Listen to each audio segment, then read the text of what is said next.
We weren't in this together. We were alone. I don't want to be alone anymore.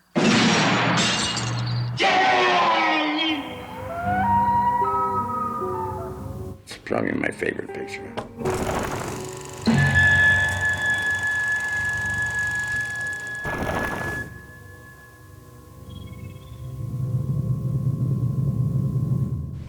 Alpha was the first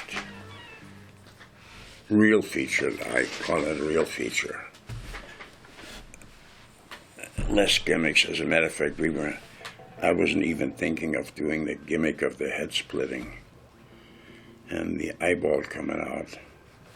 That wasn't the purpose of the project. It was the content, the story, and character-driven aspects of the film. What I wanted to do is something that was more of a mainstream feature that had a good plot, good characters, and it was story-driven. Now, see, they don't want to let anybody get the idea that there's anything important on board that train. I mean, nobody even knows we brought the stuff back. I wondered if I could take a handful of people or less, put them into one room in an isolated area, and sustain the drama for feature-length time, which is 90 minutes, you know. And would it hold up? And to me, that was a challenge, and I loved that. I wanted that challenge. And luckily, we got Josh Meeker involved in it. Otherwise, without a name, the picture probably would have been a television feature or something. I was making a lot of trips to Hollywood, and I don't like to name drop, but I met a lot of people and a lot of name actors and stars, and through that, personal and private associations, I had access to other actors and made more friends, etc. So that was pretty easy. John Goff, of all people, I had first, and with him came Buck Flowers. They were close friends. The unfortunate thing was that Alf had just suffered a major stroke and was recovering from it when he agreed to do this. But we didn't have to go through an agent, or it was all personal relationships and contacts. And it helped that we had lots of good drinking friends. I was still in a drinking mood at that time, so that helped. I take a job all the way out here in the backwoods to get away from all that crap. Now I'm surrounded by it again. It was in the script that something had happened, but we didn't know to what extent. And the effect went a little haywire, because it did look, ultimately, to me, always looked like a plastic or a plastic eyeball. But we couldn't make it any better because that was it. You know, it was a glass eyeball, come to think of it. We had to have some kind of effect and show something happening to this guy. That was the whole idea. If you fall asleep, you die. I guess for some people it worked. It was different.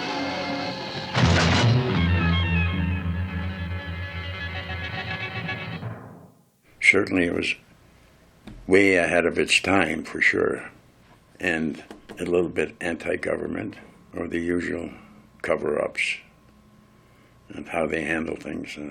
My cousin had a lot to do with polishing that script and doing the dialogue.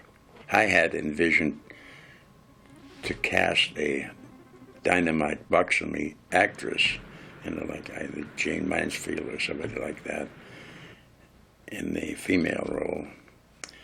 And my wife and my cousin, Ingrid Newmeyer, they said, no, you shouldn't think about anything. You shouldn't mix the story up with sexual excitement or with a sexy broad. Get off of it. Hire a down-to-earth, local, small-town girl type. So that's how Carol Irene Newell got into it. I always objected to that because in that one dress scene, in the blue silk dress, and she was too top-heavy. I always thought that looked kind of obnoxious. I didn't know if anybody else caught it. Everybody else says, "Oh, it looks fine." To me, it looked too much. Maybe they were right. Just to like create a character as kind of local girl next door kind. I envisioned the girl next door to be a dynamite, full-blown starlet, you know. So.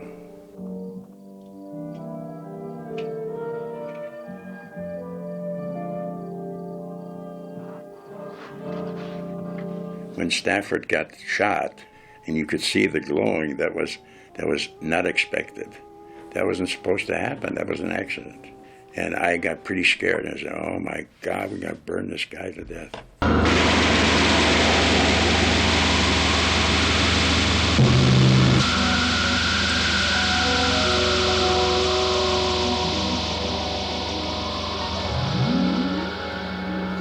I learned with Invasion from Inner Earth that, and Giant Spiders, that unless you had control over everything in production, you couldn't make a picture on a super low budget, control your people, and actually deliver the end results.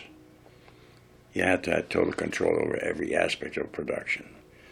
So the railroad car, we built a railroad car in a small studio because there weren't many trains around at that time. So we built that inside. It's a lot of work. And there was only exteriors. Everything else was in the studio. We kind of duplicated the railroad station interior right here in the studio. Now I was very proud of that because it gave me the feeling now we have a studio, we can make movies, make more pictures. I can see the headlines right now. Low-flying pigeon swoops down and shits all over the railroad cargo. That wouldn't look good at all, Hank. You're absolutely right. That was also, by the way, shot in '16, and it was blown up by the Western Cine Laboratories, which the owner of that, John Newell, was the creator of the liquid gate process. And he did the blow-up, and it was an excellent blow-up from 16 to 35. We had limited distribution initially through a Chicago distributor, I think about 50 theaters or something, and I had a friend by the name of Jerry Hale at Paramount Pictures who saw the picture and called me up and says, "I want to talk to you." And I went out to LA and we had a chat. And he said, "I think I can get that when I picked that up for..." He didn't tell me at the time that it would become a co-feature to Star Wars. He just says, "We might like to pick it up for distribution." So I signed a licensing agreement, and it became Paramount Picture Pickup. So it's reasonably good distribution.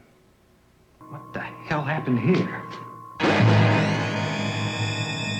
To me, it was the first mainstream pictures, and then I got a letter from the Academy saying it was eligible for the awards. Would I have known more about it, I probably would have asked friends and everything to start a campaign going. Afterwards, I always thought they should have a separate Academy Award for low-budget pictures. You know, that was very gratifying. I was very happy with it. A motion picture to penetrate the inner boundaries of your mind. The Alpha Incident.